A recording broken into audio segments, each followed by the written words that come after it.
ये बास्तिल का दुर्ग है जो गुलामी का प्रतीक था। जब फ्रेंच क्रांति की शुरुआत होती है तो जो आम लोग थे, जो निम्न क्लास के लोग थे, सबसे पहले इस गुलामी के प्रतीक जो आप देख रहे हैं बास्तिल दुर्ग पर भी हमला किया और इसे बिल्कुल मिटा दिया, क्योंकि ये गुलामी का प्रतीक था। अब बास्तिल के नीचे इस तस्वीर में बहुत सारे लोग खड़े हुए दिख रहे हैं।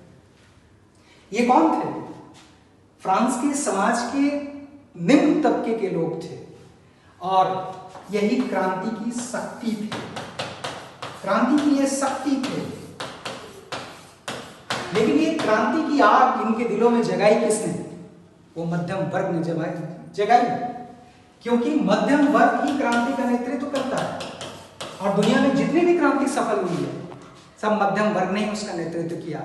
मैं अगर उदाहरण के तौर पर देखो, 1857 में भी भारत में क्रांति हुई थी अंग्रेजों के खिलाफ, लेकिन यह क्रांति असफल रही क्योंकि इस क्रांति का नेतृत्व भारत के जो एलिट क्लास था, जो राजाओं का जो समूह था, वो कर रहा था और इनके द्वारा जिस क्रांति का नेतृत्व किया गया वो क्रांति सफल नहीं हुई। लेकिन 1885 में जब कांग्रेस की स्थापना होती है, क्योंकि कांग्रेस की स्थापना भारत के मध्यम वर्ग ने की थी और ये एक यूनिवर्सल ट्रूथ है कि दुनिया में जितनी भी क्रांति हुई है सभी क्रांतियों का नेतृत्व मध्यम वर्ग ने ही किया है।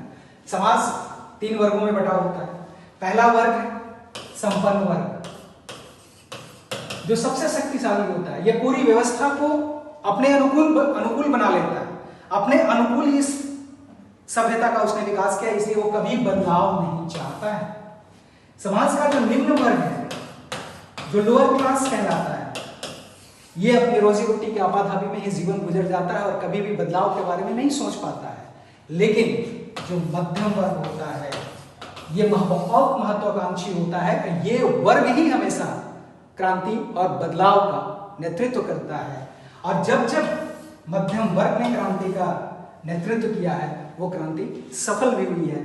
भारत में एक मध्यम वर्ग के द्वारा 1885 में कांग्रेस के रूप में एक आंदोलन की शुरुआत हुई।